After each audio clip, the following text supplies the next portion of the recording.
Hey everybody, welcome back to the Muscle Intelligence Podcast. I'm your host, Ben Pakulski. Thank you so much for being here. Today's podcast is nothing short of remarkable. I'm actually going to love sharing this conversation with you. Dr. Emily Splichal, I'm sure I didn't say that correctly, but Emily Splichal joins us today to discuss your feet and why I've become obsessed with the function of feet and how ultimately this is implicated in so many things we do. From the time we're born, we're shoved into these garments that ultimately restrict the function and form of our feet. So many people, if not everyone, have dysfunctional feet, misshapen feet, and this is massively implicated in the way that we walk, which then transfers up into our mobility in the hips and the spine and the shoulder. And the foot seems to be the foundation of everything we do. And I often speak of, functional movements existing in the breath pattern and in the walking gait. And if you're not someone who's aware of how much gait is influencing your body, how much breathing is influencing your body, you're missing out. So anything you do that stacks on top of dysfunctional walking or ultimately dysfunctional breathing, or it's going to be dysfunctional of itself. It has to be dysfunctional by definition. So today's podcast dives deep into understanding the modern foot and lifestyle and footwear. You guys know I've become a massive fan of Vivo Barefoot. It's literally the only thing I own. But why? Most importantly, it allows my foot to do what it's meant to do. It allows the foot to function correctly. It allows me to strengthen the muscles of the feet so that ultimately they can become a shock absorbing unit like they're meant to be. The foot and ankle can move correctly, allow the hip to move correctly. I don't want to spend too much time talking about this stuff because Emily gets into an extensive list of things that you need to know and action items you can immediately take to change your walking pattern. Today's podcast is brought to you guys by Real Mushrooms. Hooray for Real Mushrooms. Thank you so much to Real Mushrooms for actually providing us with high quality mushrooms. So many things on the market right now, guys, are not legitimate mushrooms, and you guys will hear this very soon on the podcast I have with one of the owners of Real Mushrooms coming soon. realmushrooms.com/Ben will actually get you 30% off any of the mushrooms. I buy lion's mane. I should be buying it by the truckload. I use reishi endlessly. I'm now using cordyceps, and I've been experimenting with this for about a month, and I'm really liking it as far as its effect improving my performance. So 3 to 5 grams of lion's mane in my coffee, 3 to 5 grams of lion's mane pre-workout, and actually before bed. I notice this bump my sleep. Reishi is usually happening just after the workout and before bed, and cordyceps usually upon rising and then before training seems to give me a significant bump. So Real Mushrooms are the highest quality extracts that exist anywhere and 100% organic. And the cool thing that I get, I don't know if you guys can get this, but I get an assay of the third-party testing. So you get to see what's actually in it. And it always far exceeds the quality standards that anyone else has. So the problems you're going to run into with this stuff typically in the market is it's mostly mycelium. Mycelium is not the active ingredient, even though they may try to sell you as it is, but it's not. And again, I'm not going to give you too many details, but if you're someone who uses mushrooms, or if you're not, you want to try mushrooms, realmushrooms.com/Ben will get you 30% off your first order. So boom, shout out, head over there, and I hope you enjoy this podcast. And we're live talking everything about foot mechanics with Dr. Emily Splichal. Yeah, Splichal. Splichal. Good, close. Thank you very much for your time. Thank you for being here. Thank you so much. It's an honor, and I'm excited to talk about feet and foot mechanics. Yeah, so I teach a lot about muscle mechanics. I teach people how to build muscle, and that's maybe what most people would know me for. And it's not probably until the last maybe 10 years that I've been aware of the implications of feet, and maybe the last 3 years that I've understood the vast implications of how much is impacting literally everything we do. And I'd love to today explore all of that. And I've taught, actually, one of the most recent podcasts I did, I started explaining to people how, something as simple as breath cycle can be massively implicated in how you move, everything in the upper and lower body. And tying this all together, now we bring in the foot expert to talk about how to maybe optimize the way you walk and maybe improve foot function. So why don't we start off with talking about the current state of people's feet, meaning what footwear is doing and what are the common kind of symptoms or expressions of dysfunctional feet that you're seeing in your population? Yeah, I would say for the most part that trends within footwear movement society is in a more sensory disconnected situation, just tons of cushion in the shoes, expecting that shoes have to have support. If they have foot pain, they seek out something that's going to be a quick fix support type mechanism, which is why insoles and orthotics is literally a multi-billion-dollar industry. And what I see from injury patterns within my patients is really built around this delayed relationship or interaction with the ground. And my passion with feet and podiatry and human movement is really built around a sensory perspective. A lot of people think of podiatry and feet as very mechanical, but I try to look at it also as sensory, which means that our feet are really designed to be this auto correction. It reads the ground with every step that we take. And if it can't anticipate the ground and correct for each step, then we essentially become more disconnected. We strike the ground harder. We don't work with the ground. Impact forces come up. So a lot of it is just that sensory disconnect. Yeah. So I think one thing that is a huge disconnect is people don't acknowledge kind of the shock impact kind of function of the feet, right? It seems like, as you say, we're so disconnected. We're used to having these 3 inches of rubber underneath our feet that just allow us to kind of slap down our feet as we walk with no attention to what's going on, what we're making contact with the ground. And ultimately ultimately the foot starts to lose its natural inclination to want to absorb the shock. And as soon as you explain that to people, they're like, oh, that kind of makes sense. But we all seem to have really dysfunctional feet, fallen arches, and atrophied foot musculature. So is that something that you see common, and how do we start addressing that? So I do see it common, and my perspective as a podiatrist and a movement specialist is very much around natural movement. So I actually pull my patients out of orthotics. I feel that the more that we think that we need those devices, we actually succumb to the overpronation and to the unnatural support. Where if you talk to traditional podiatrists and footwear companies, they say that because of the unnatural surfaces, we're now on concrete, we're not, animals running in the wild or, kind of the primitive side, that we need evolutionary changes in the foot means that we almost need these arch supports and shoes, which I kind of call bullshit on that I feel that if we actually needed arch support because of these unnatural surfaces, it sounds crazy, but we would be born with arch supports on our feet. Our feet are designed to support itself. What happens is that if you don't build that underlying structure, you will start to become weaker. So the more that we can tap back into natural foot function, natural foot strength, and realize that the small muscles in the feet that actually build and hold the arch up are directly responsive to sensory stimulation, specifically vibration. And vibration are ground reaction forces. So the more vibration and ground foot reactions that you can bring into the foot, you foster, feed, and strengthen that innate arch support. That means that maybe we don't actually need arch supports. There's research supporting this, that if you wear minimal footwear, you will actually see changes in your arch shape, arch height. Same thing as far as barefoot training. You will see changes in the arch shape.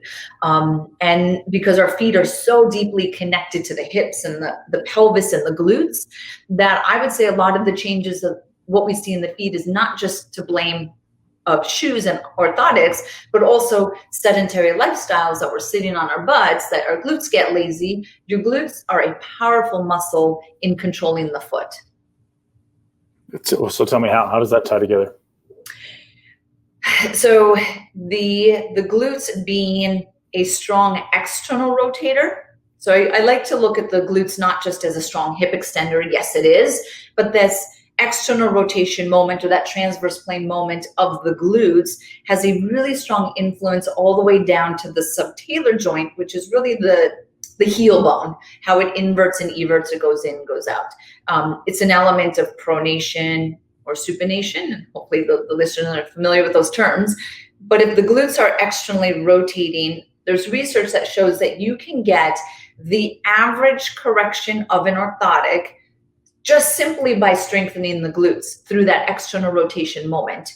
So when I screen patients and I say, do I put you on a corrective exercise protocol or do I put you into orthotics? It's based off of the degree of correction that I would put in their orthotic anyway. That if you can get 2 to 3 degrees of a inversion moment out of the subtalar joint and get them a little bit more towards neutral, I go to corrective exercise. So you're trying to improve external rotation of the hip. And now, does it matter where you're improving external rotation of the hip? Is it from a position of internal rotation? Is it just from neutral? Like, does that play in? I mean, if you look at and you think of gait mechanics, you're really dancing from an internal to an external. So we need to make sure that we can get that range of motion from both. Same thing with the squat or as I had said, the gait pattern. So I do like it from the internal to the external because that mimics gait and function. Yeah. Now, so specific to the glute, staying on that topic, I see that a lot, right? So and that'll manifest in squatting, that'll manifest in lunging. You see people whose foot caves in, they have a flat foot, their ankle dumps in, all of a sudden it starts to manifest as hip tightness and lower back pain and all the time. So your suggestion then to improve that kind of inversion of the subtalar joint, just improving the hip's ability to externally rotate. And that's from a relatively neutral hip position, so no flexion, no extension, just relatively neutral to match gait cycle, or do you train all positions of hip flexion extension? So all positions. But what I do want to add on to that, because that's a great question as far as the specificity of how you're training it, is you have to make sure that you're putting their foot in neutral first. If someone has a flexible flat foot or flexible overpronation and they're standing totally collapsed, and then you're saying, okay, strengthen your foot, strengthen your glutes, engage your core, you're building the negative foundation. Mm-hmm. So one of the most important first steps is teaching my patients or the client or the athlete how to set their base. That's what I call it.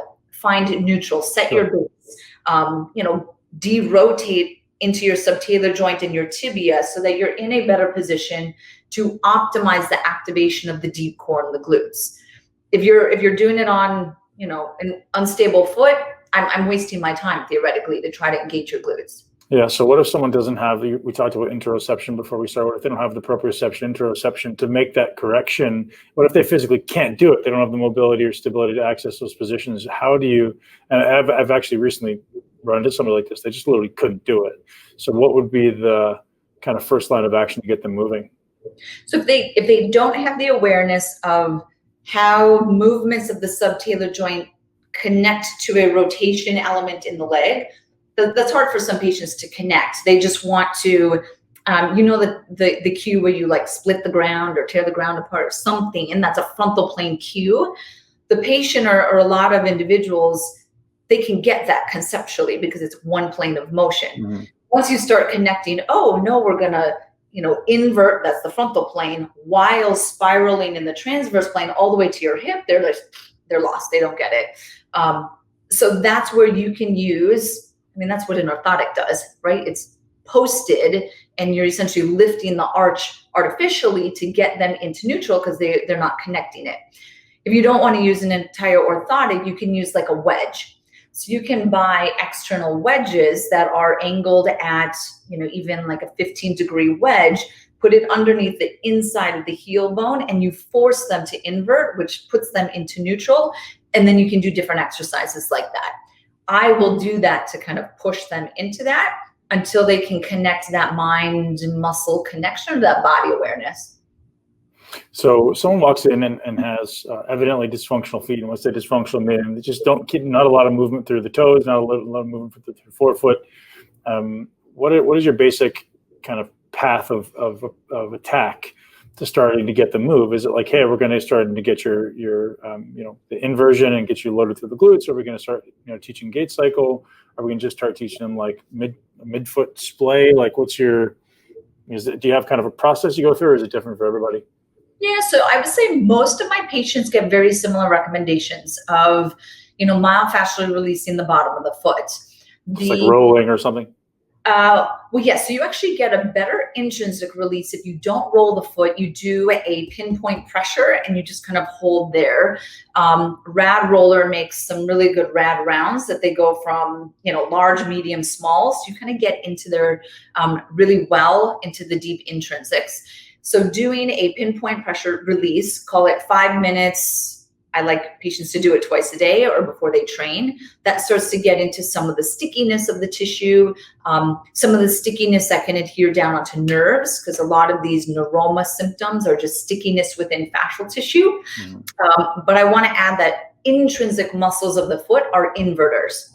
So when you get someone who has a very rigid, high-arched foot, like a pathological one, oftentimes it is just over contraction and spasticity in the intrinsic muscles. So you want to release those.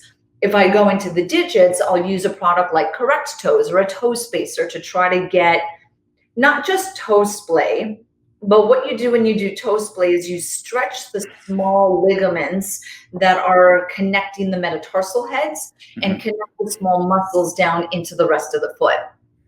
So I try to get forefoot toe splay. Forefoot splay is actually different than toe splay, where forefoot splay is the actual met heads spreading away from each other. The best way to optimize that is you could either do a trigger point release to the ball of the foot, or you can use something like a metatarsal pad, which is like an easy hack that I like to use.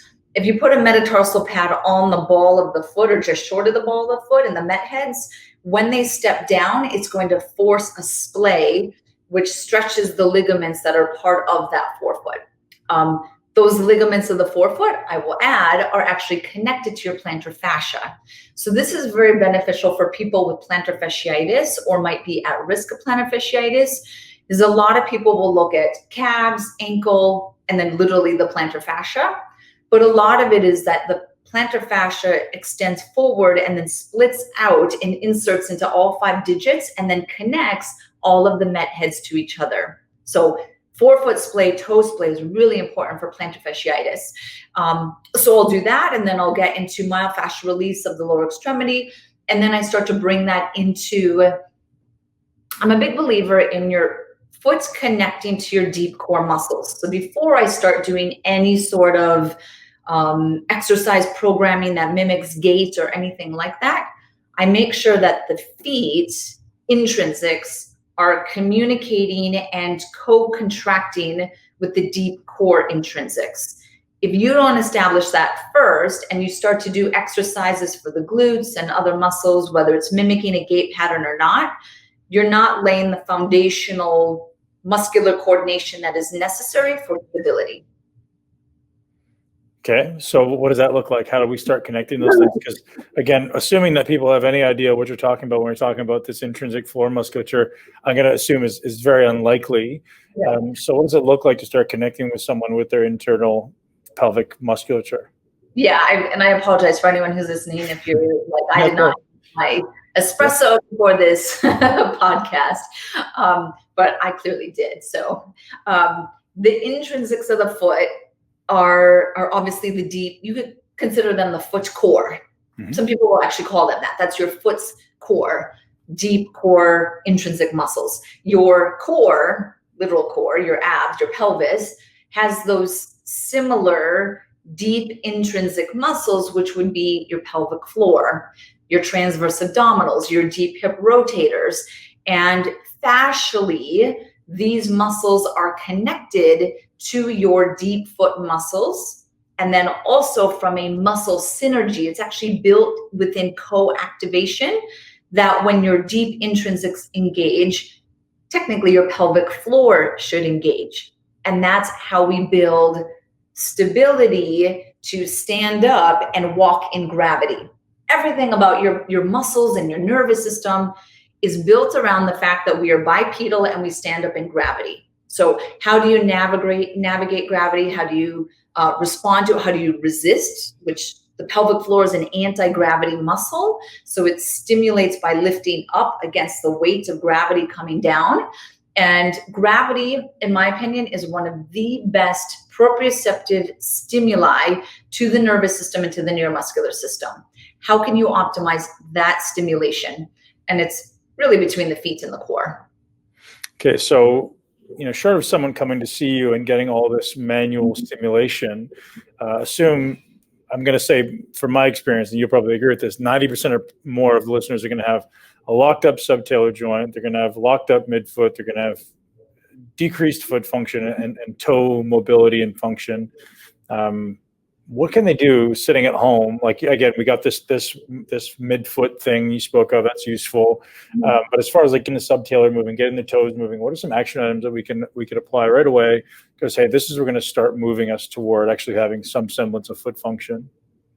Yeah. So, I mean, really what I had said, there are products on the line that I think one is called Blackboard. So it essentially differentiates the midfoot/forefoot to the rear foot, and you are essentially getting these couple of motions. So it's just something you put like under your midfoot, and you put in your shoe, or you use it in your training circuit. Yep.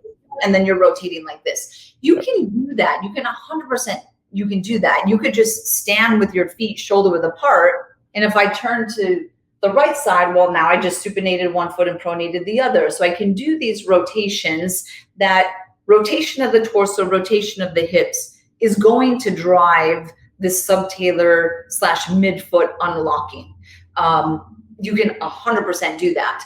I try to take it more so on release the intrinsics, release the pelvis, release the T-spine, and then doing complex movements around that, which could be, lunging in multi-directional patterns, doing something where you're kind of doing reciprocal patterning.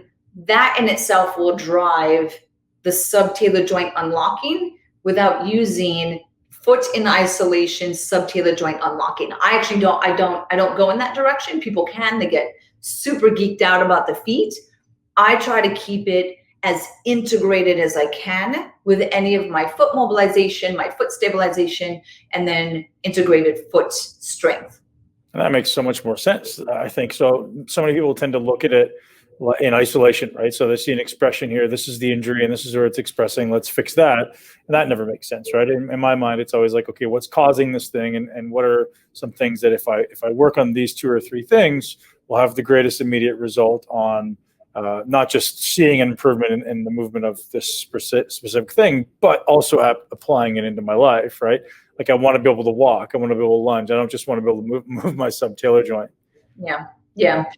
I mean, I find that's why I do a gait assessment on every patient, whether it's, an ingrown toenail. For all I care. I don't see ingrown toenails anymore, but if I did, it would be me doing a gait assessment. And then most of what you see in the foot, honestly, you can tie back to the T-spine and the pelvis, which is why I focus a lot on those areas, still in conjunction with the foot. But as you had said, instead of doing foot isolation kind of mindset, I try to always look holistically at the body. So now let's talk about chicken or the egg. Is it the foot causing the T-spine and the pelvis stuff, or is it the T-spine and pelvis causing the foot? Depends. It depends. And that it is hard to say and give, tons of examples on that. That's the skill of the clinician or the practitioner. And a lot of that's based off of experience and seeing, a myriad of patients presenting with different things. If I have, let's say, for example, a patient who's a cyclist who has torn their right labrum, their hip labrum, and now I know that they have delayed stabilization in the hip. They do, because they tore connective tissue. So inherently, you're going to have just a little bit slower rate of stabilization of that structure and that joint. It's going to manifest itself, or it could, on the timing of stabilization of the foot, which means they could be hitting the ground a little bit harder or a little bit less stable than they should be. And now they have chronic plantar fasciitis on the same side as the torn hip labrum. That's something that you have to connect through. Really, it's no Western medicine test is going to show that. That is like a clinical medicine or an experience of being able to connect those associations. Sure. But that's a big one that I see. That would obviously be an example of a top down, right?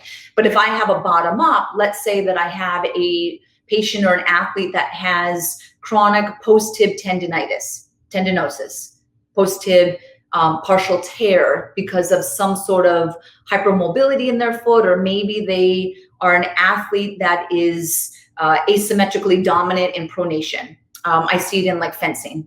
Is for some reason I see a lot of fencers, that the position of fencing forces pronation on one foot because it's unilaterally dominant. Mm-hmm. So let's say that athlete came to me with chronic post-tib issues on the back leg, and now it's starting to manifest itself as an unstable SI joint or some sort of lazy glutes on that same side.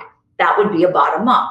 So those would be two examples of the clinical experience of being able to differentiate those.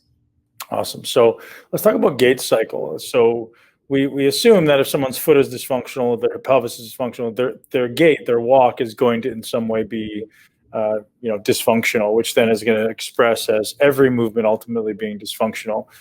You mentioned before we started that there's some particular patterns you're looking for. And first, I'd like to talk, is there such a thing as the optimal gait? Like when someone foot strikes, what should that feel like? Should there be a natural pattern through the foot? What are you looking for when you do assess somebody's gait?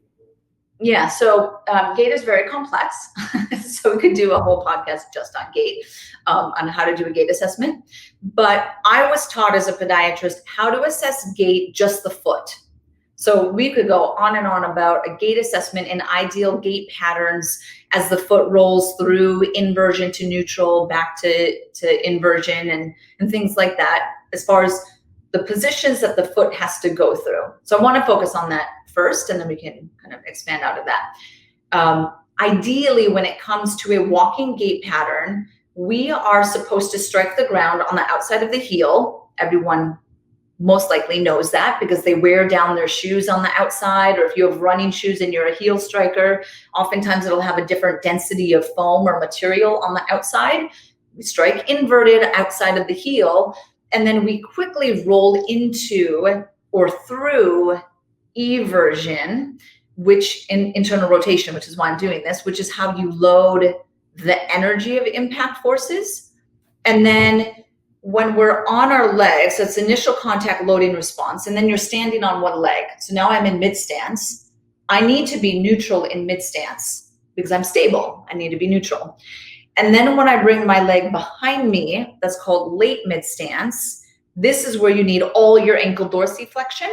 You're technically neutral in that position. This is the key thing when it comes to assessing gait, is in late mid stance, which is maximum ankle dorsiflexion, you're supposed to be neutral.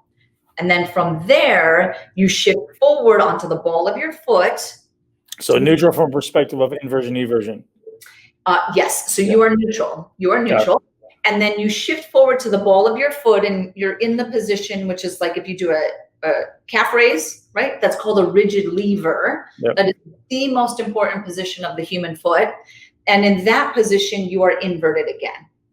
So if I go back, you strike the ground inverted, you evert to neutral, you stay neutral in mid stance, you stay neutral in late mid stance, and then you invert as you're taking off of the ground. So the whole biggest takeaway here is that we are either in inversion or neutral throughout the gait cycle. The eversion that is happening when we walk, you cannot see it with the naked eye.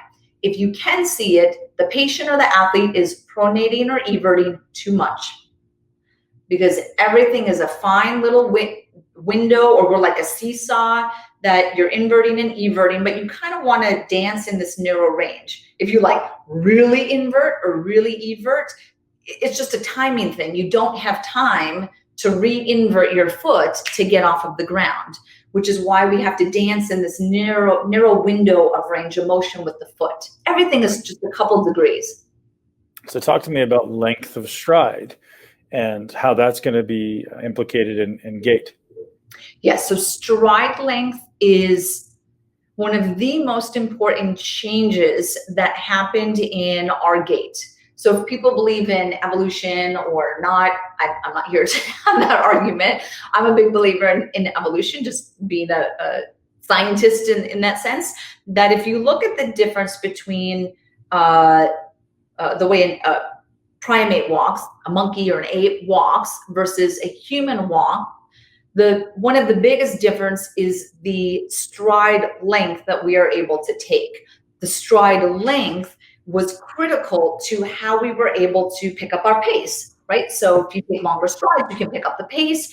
When you pick up the pace, you actually start to get increased blood flow, and the increased blood flow of longer strides and pace was a pivotal change to the evolution of the human brain and the development of the neocortex. So that means ideal bipedalism or walking requires a certain stride to really feed your brain and the stimulation of brain growth factor. Now, if we, to take a long stride, we need to have optimal range of motion.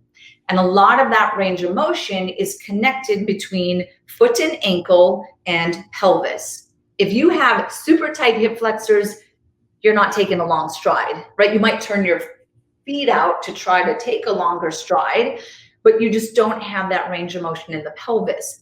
If your static baseline is lordotic or in an anterior tilt, when we walk, to take a stride, you have to go from neutral to anterior. That's how you take a stride. You're not getting a stride. You will either start to compress your lumbar or take it from somewhere else. Same thing with the ankle. You don't have range of motion, you're going to shorten your stride. Or if you can't get over your big toe, you're not going to take a big stride. You either turn your feet out or you shorten your stride. So one of the biggest changes that I see are contributors to musculoskeletal joint pain of really any age is that you have the insufficient range of motion to take this optimal stride, so you're not feeding the body, the brain, the fascial system. It's really necessary for really optimizing evolution, is you have to take a certain stride. Yeah, so I think a lot of the listeners, or at least a lot of people that I work with, tend to have that externally rotated hip structure, musculature, whatever it is. Where does that usually begin? I'm sure there's many places where that could begin. And if you could kind of walk us down, is the best course of action improving the glute, improving the foot? Like, can you just that specific instance? Yeah. So if you see someone who they stand abducted or externally rotated like a duck, whatever you want to use, that position, a lot of times we see it, that's a chicken or egg thing, right? So did they start turning out because the ankle was tight? And let's say it's like an athlete or, someone who's, avid gym goer, is you can't squat if you have restricted ankle dorsiflexion, so people turn out. You essentially kind of bypass the ankle. And then if you think about the ankle mobility that's needed to walk, people turn out in late mid stance. So that's one of the most common compensations you'll see is someone at late mid stance, they turn their foot out and then they essentially pronate down. So the ankle is a huge driver to it. Now, did you have a subtle limited ankle dorsiflexion and then you kept compensating and that compensation led to this domination of glutes and external rotation? And then when you do that, you start to lose centration of the femur within the hip joint. And when you lose centration, or you lose that ideal femoral head position in the socket, that in itself restricts ankle range of motion. That restricts hip range of motion. Right. So then you compensate even further. It becomes a very vicious cycle in that sense.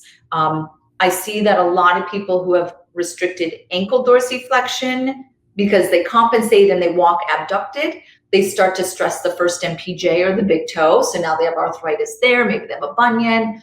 It becomes arthritic, and then they don't have the range of motion if they were to rotate back to neutral and ambulate that way. It's a very damaging gait pattern. And then if you think of stride length, you can't take long strides if you're turned out like that. So what people do, if you can't take a long stride, everyone's going to start doing gait assessments after this. If you can't take a long stride, right?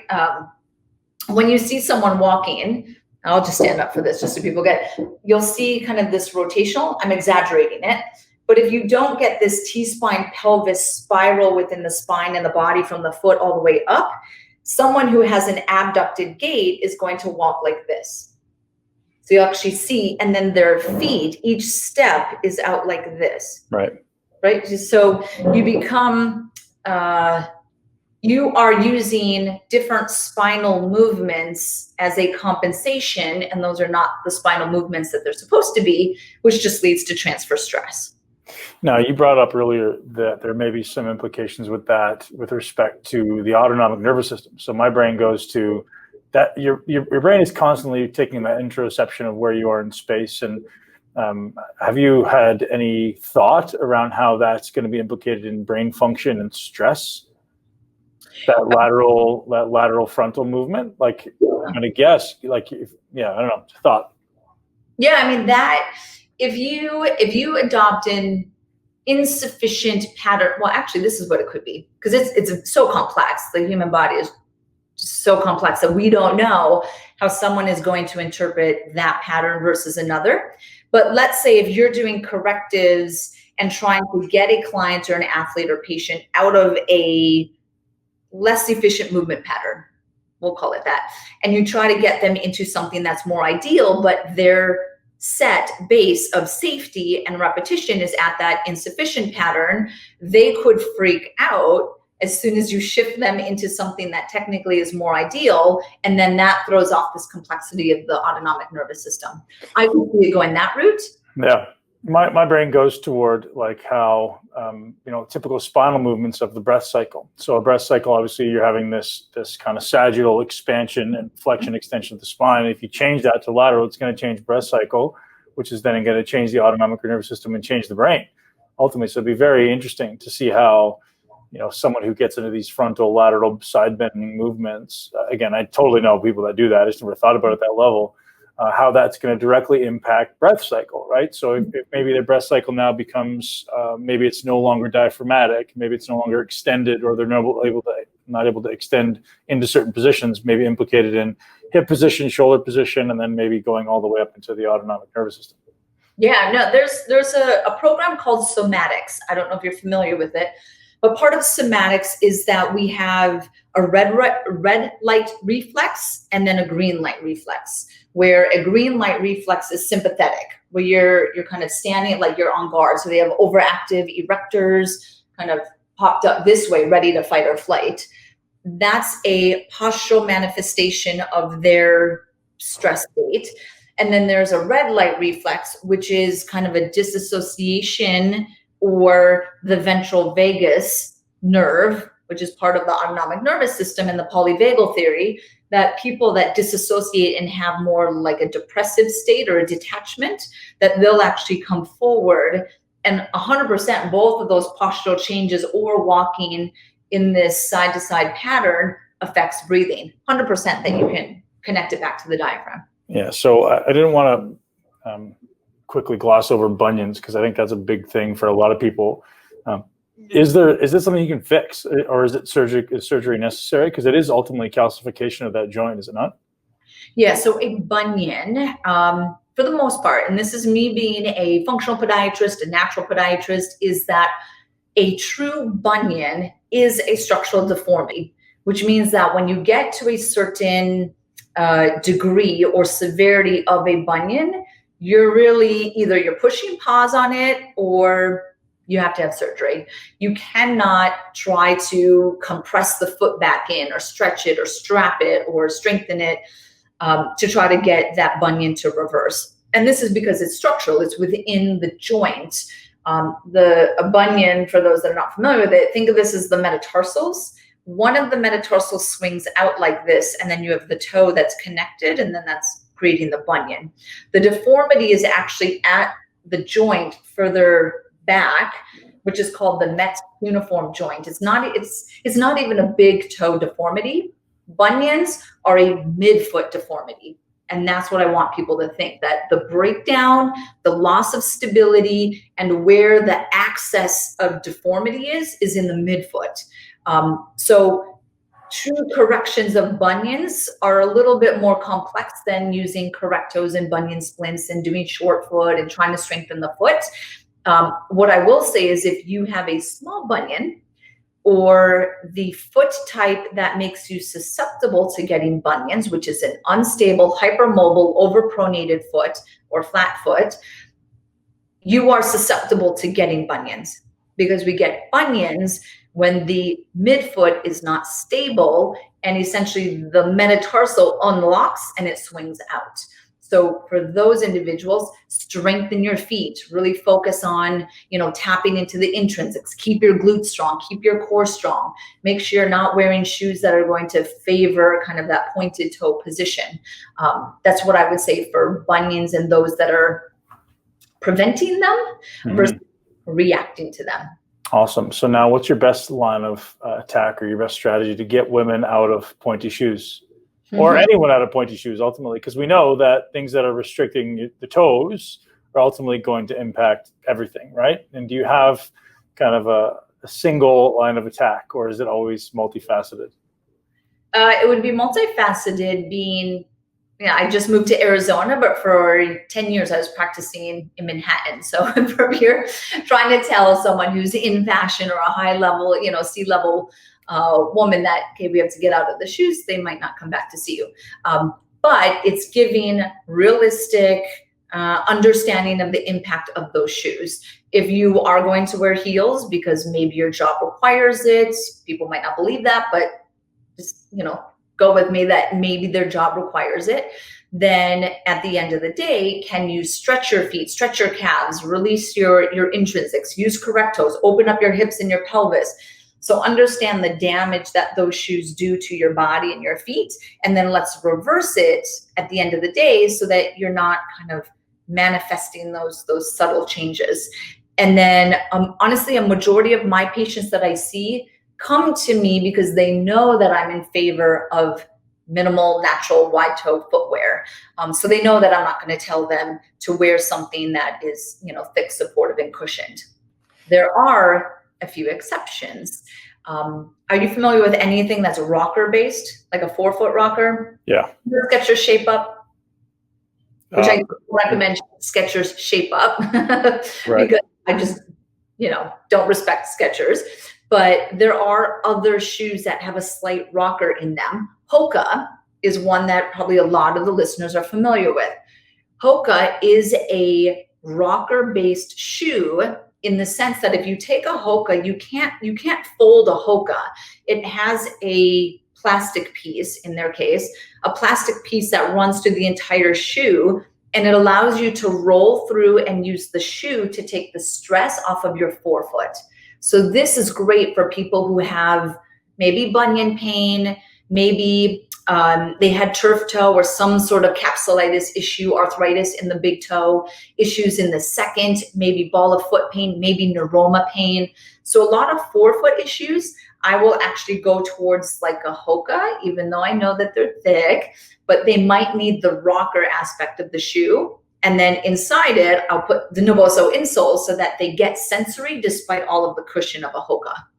Do you think a lot of these issues could be alleviated if we just didn't put our children into really crappy shoes really early? Most likely, yes. Again, everything is the timing of the foot. So in neuroma, it honestly is that they're not stabilizing the foot fast enough. And part of the stabilization of the foot is that you have to move some of the soft tissue out of the way. So it actually retracts. So can you explain what neuroma is? Because somebody actually had that question and said, what causes Morton's neuroma? Absolutely. So a neuroma, a lot of people know it as Morton's neuroma. Morton's neuroma is just one of the neuromas that you can get in your foot. It's the one that's between toes 3 and 4. So that's Morton's neuroma. But you can get a neuroma in between any metatarsal head, and it's essentially a ball of scarred nerve tissue. It's the nerves in the bottom of the foot cross, kind of like how my hands are. And wherever they cross, you can create this bundle of nerve tissue. The nerve tissue gets scarred when it gets pinched or compressed or irritated, because the soft tissue of the foot is not retracting out of the way, that it kind of compresses and gets in the way of that nerve bundle. The timing of how you retract tissue out of the way is based off of sensory ability to anticipate the ground. Shoes take that away. Very fascinating. What are your favorite shoes currently? Do you have a preferred brand or a number of different brands that you like? Yeah, so I like, obviously, anything minimal. Vivo Barefoot, I like. Vibram, I still wear those, the 5-finger shoes that I'm an original. I love them. Honestly, the reason why I like Vibram and what I look for in certain shoes is I was a gymnast, so I do a lot of body weight. And to get deep core strength, I actually plant or flex my ankle or point my toes. So that engages the intrinsics of the foot. A lot of minimal shoes don't allow that movement. Right. The Vibram, specifically like their indoor studio shoes, that's really what I wear, allow that movement. It's almost more like a martial arts shoe or a gymnastics shoe. But some other shoes that I like is Zero Shoes is a great shoe, especially for kind of like a CrossFit type environment. Feel Grounds, this is a newer one. Yeah. They're great. They're super comfortable. And really any of the other minimals, New Balance Minimus. What I find is that if you're looking at all of the minimal shoes, and they're all quasi-similar, then it becomes an element of preference. Right? Because the fit is going to be, for the most part, they all have a wide toe box. They all have minimal, minimal cushion. They all have, 0 to no heel toe drop. They all have the ability to rotate and torsion within the shoe. So if they're all similar, then it becomes either a preference of aesthetics, like which shoe looks attractive, or which one, maybe uses a material that you like. Some of them are vegan. So that's where I try to give a list to patients, and then it's really up to them because they're all, minimal. Right. So someone who's been wearing, high heels or thick-soled shoes for their entire life, and they want to make the switch to some minimalist shoes. How often or how long do you recommend people walking in these things on a day-to-day basis as they make the transition? Yeah. So as people transition from, let's say, high heels or a traditional heel toe drop or something that's just very structured, has a heel counter, has a midsole shank going through it, something like that, is to make sure that as you're doing the transition, one, don't go from, a super structured shoe to a Vivo Barefoot that's super minimal and then walk 10,000 steps through Manhattan every day. Like I wouldn't do that abrupt of a transition. I would go from your super supportive to all of the transition shoes that are on the market. A lot of the shoes that people like On Running, New Balance Minimus, Nike Free even, those are all really transitional shoes. They're not totally minimal, zero drop. That's where I would put as like a step one if you're, let's say, pounding the pavement with it. And then as you're doing the transition, you need to make sure that you're releasing your feet every day. At the end of the day, standing on the golf balls or the rad rounds or something, use the correct toes, stretch your calves. Just make sure you're doing a little bit of recovery at the end of each day, because your stress level on your feet and body is going to go up initially because you're doing this transition and you're so used to the super supportive shoe or like a high heel. I will then also say that the environment that you can go all the way minimal, so let's say the most minimal Vivo Barefoot that's out there, would be in the gym setting. So the gym is where I see a great transition period. If you're doing squats or, you're doing your lunges and you're doing your standard workout. If you're sprinting, obviously not. Or if you're doing a bunch of like ballistic box jumps and jumping rope and things, then I would say maybe don't go fast minimal. But for most people, they're on the elliptical, they're doing their squats, they're doing the lunges, they're doing whatever their standard workout is. That's where they can be in a controlled environment as minimal as possible. I would actually say be barefoot if you can in the gym setting. If you're barefoot, no shoes, that is ideal. And then on the street, you're transitional. So even barefoot for people who have dysfunctional feet. So like no arch, overpronated, still barefoot in the gym. In a controlled environment, not ballistics. So they're not doing box jumps and jumping rope, but if they're doing a squat, they're doing lunges, they're doing TRX, like whatever it is they're doing, they can do that barefoot 100% because there's not high impact that is going through their body. Could they understand how to set their base so they get actually more proper engagement of the glutes and up? 100%. So that's what I would teach them is find neutral, set your base, and then let's do it barefoot. So you get sensory, you get your intrinsics firing, you get this natural connection to the ground. That's where I would put them. Amazing, Dr. Emily. What's the name of your book? Can you tell us where to get it? Yes, so Barefoot Strong, you can get on Amazon. It is on Barnes & Noble, iTunes, it's an ebook, and then barefootstrong.com as well. And tell us about your insoles and what exactly they do. Yeah, so my insoles that I developed, I have them here just because it's easier to explain. So Naboso, these are our insoles. Naboso technology is a proprioceptive or sensory insole and mat company that I developed 3 years ago. And I developed the material as a way to enhance barefoot stimulation, foot stimulation, in a training environment, or foot stimulation activation in a shod or shoe environment. We already discussed how a lot of people are disconnected from their feet, disconnected from the sensory. That's where these injuries happen, or less efficient movement patterns. So the more that you can feel your foundation, feel the ground, you are then able to enhance your motor patterns, your coordination, your posture, reduce your injuries. So it's something that people think it seems like too simple to work. Right. But if you can see, I just want to show so that people can see the texture that's across it. Mm-hmm. Right? So there's little pyramids across all of the insoles and all of the mats. And those little pyramids are very specific to a certain nerve in the bottom of the feet. And that nerve is similar to how we read Braille. So it's the same nerve. When your hand reads Braille, it's called an SA1 mechanoceptor. We stimulate the same nerve in the feet. It's a textured pattern that the brain recognizes.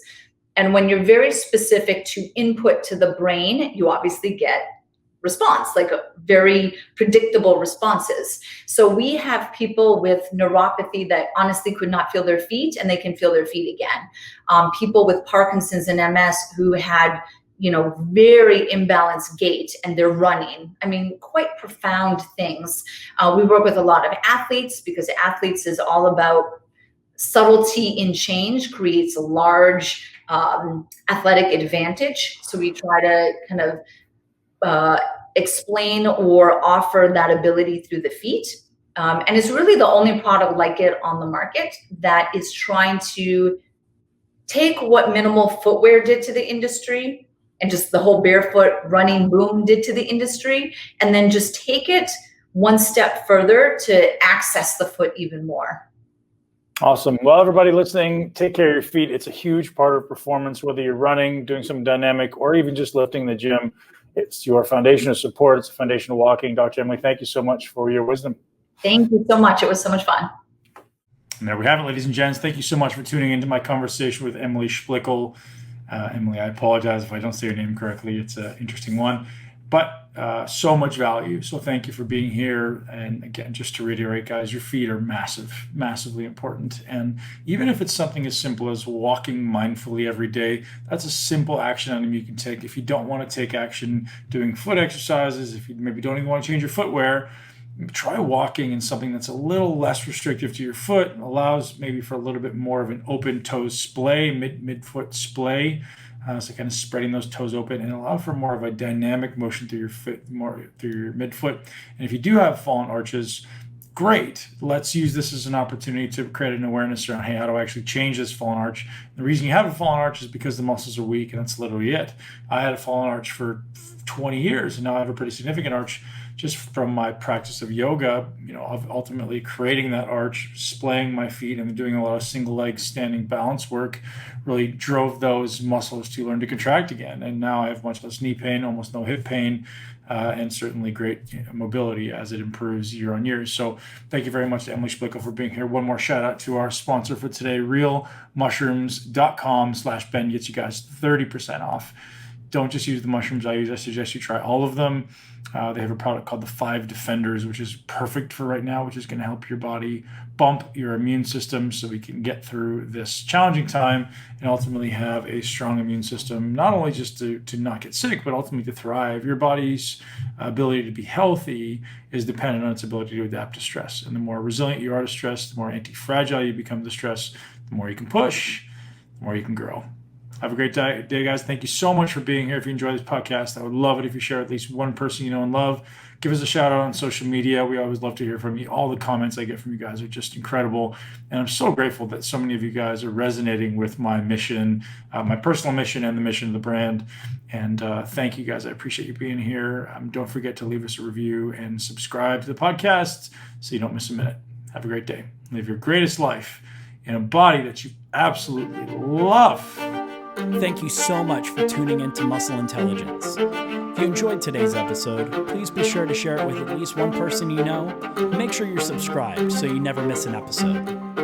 This podcast is for information purposes only. The statements and views on this podcast are not medical advice. This podcast, including Ben Pakulski and the producers, disclaim responsibility for any possible adverse effects from the use of information contained herein. Opinions of guests are their own, and this podcast does not endorse or accept responsibility for statements made by guests. This podcast does not make any representations or warranties about guest qualifications or credibility. This podcast may contain paid endorsements or advertisements for products or services. Individuals on this podcast may have a direct or indirect financial interest in products or services referred to herein. If you think you have a medical problem, consult a licensed physician.